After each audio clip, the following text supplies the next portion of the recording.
नमस्कार, मी पंजाब तक हवामान अभ्यासक मुक्काम पोस्ट गोगळी धामणगाव तालुका शिंदे जिल्हापर्यंत. मी आहे परभणी गंगाखेड रोडवर आणि बघा आमच्या गंगाखेड भागामध्ये इतका पाऊस झाला आहे आणि शेतकऱ्याचं आतोनात नुकसान झालं आहे, पण याकडे कोणी लक्ष द्यायला तयार नाही.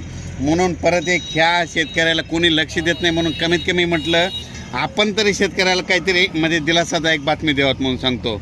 तर खरं पाहिलं तर ह्या गंगाखेड परभणी रोडवरचे इतका पाऊस झाला, इतका पाऊस 1 महिना सारखा पाऊस पडायला आहे. त्याच्यामुळे सगळ्या शेतकऱ्यांचे हे कापसाचं पीक आलेलं आहे, ते सगळं पाणी जास्त झाल्यामुळे जात आहे. तर सर्व शेतकऱ्याला सांगू इच्छितो, गंगाखेड भागातले असो या जसं या शेतकऱ्याचं हे झालं आहे त्या सर्व शेतकऱ्याला सांगू इच्छितो, आणखीन 2 दिवस पाऊस आहे. फक्त 10 तारखेपर्यंत, 11 तारखेपासून ते 19 तारखेपर्यंत सूर्यदर्शन होणार आहे. म्हणून ही एक तुमच्यासाठी आनंदाची बातमी. तर परत राज्याचा परिस्थिती बघितली तर राज्यामध्ये जवळपास आता सांगायचं झालं तर 19 तारखेपर्यंत म्हणजे हवामान कोरडं राहणार आहे, सूर्यदर्शन होणार आहे. म्हणून शेतकऱ्यांनी हा अंदाज लक्षात द्यायचा. जशी वेळ भेटेल तसं तुम्ही तुमची खतं टाकून घ्यावे. आणि परत सांगतो की हा पाऊस फक्त नाशिक, इगतपुरी, धुळे, जळगाव, त्याच्यानंतर जळगाव जामोद, त्याच्यानंतर बुलढाणा, अमरावती, अकोला, अकोट, चांदूरबाजार आणि नागपूर या पट्ट्यामध्ये मात्र थोडा पाऊस चालू राहणार आहे. म्हणून हा अंदाज लक्षात घ्यायचा.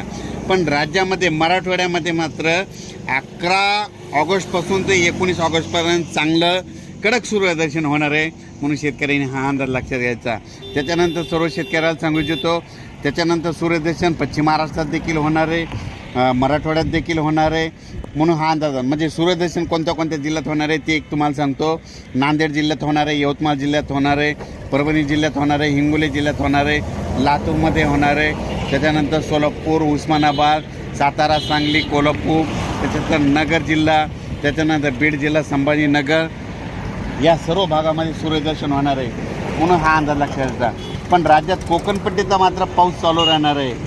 फक्त हे खास करून अंदाज अशा ज्याच्यामुळे दिला की काय झालं की ह्या आमच्या परभणी जिल्ह्यामधले बघा ह्या म्हणजे काय भागामध्ये इतका पाऊस झाला की हे पाऊस जास्त झाल्यामुळे शेतकऱ्याचे कापूस जात आहे. म्हणून हे खास करून अंदाज देत आहे. म्हणजे आता 11 ऑगस्टपासून ते 19 ऑगस्ट दरम्यान सूर्यदर्शन राहणार आहे. म्हणून खास करून गंगाखेड तालुक्यासाठी आनंदाची बातमी. लातूर जिल्ह्यासाठी जिथं जास्त पाऊस झाला त्यांच्यासाठी ही खास करून आनंदाची बातमी. अचानक वातावरणात बदल झाला तर लगेच एक मेसेज दिला जाईल.